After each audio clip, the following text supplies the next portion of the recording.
Kabar tak sedap kembali menimpa institusi kepolisian.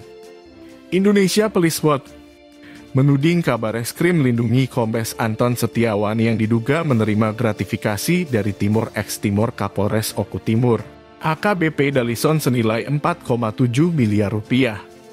Saat kasus gratifikasi dan pemerasan proyek pembangunan infrastruktur Dinas PUPR, Kabupaten Musi Banyuasin tahun 2019, Kombes Anton Setiawan menjabat sebagai Dirkrimsus Polda Sumatera Selatan. Tapi kini Kombes Anton Setiawan diketahui bertugas di Bareskrim Polri. Anton Setiawan disebutkan Kabareskrim saat ini bertugas sebagai Kasubit di Direktorat Tindak Pidana Tertentu Bareskrim Polri.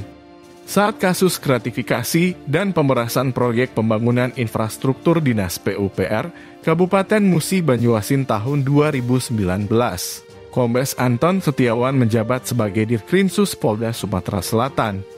Dalam kasus ini, AKBP Dalison sudah berstatus terdakwa kasus gratifikasi dan pemerasan proyek pembangunan infrastruktur Dinas PUPR Kabupaten Musi Banyuasin tahun 2019, di mana Anton Setiawan dalam persidangan terungkap menerima sejumlah aliran dana saat berdinas di Polda Sumsel. Dalam persidangan Rabu 7 September 2022, AKBP Dalison mengaku setiap bulan menyetor 500 juta rupiah kepada Kombes Anton Setiawan.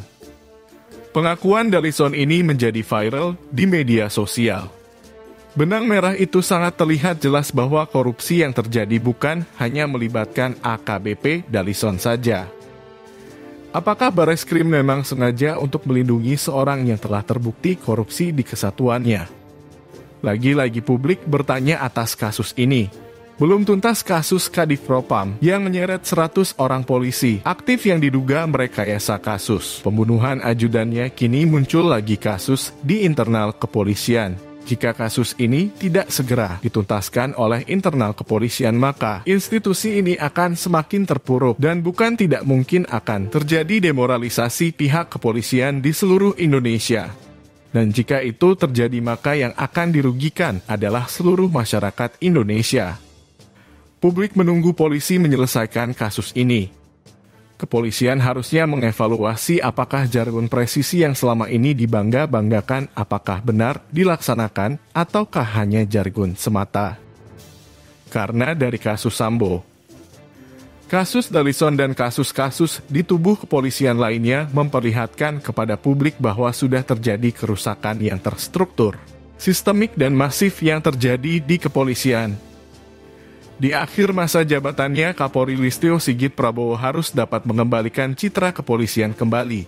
Jika Kapolri merasa tidak sanggup, maka sebaiknya Listio Sigit mundur saja sekarang dan diganti oleh personil lain kepolisian yang lebih mumpuni.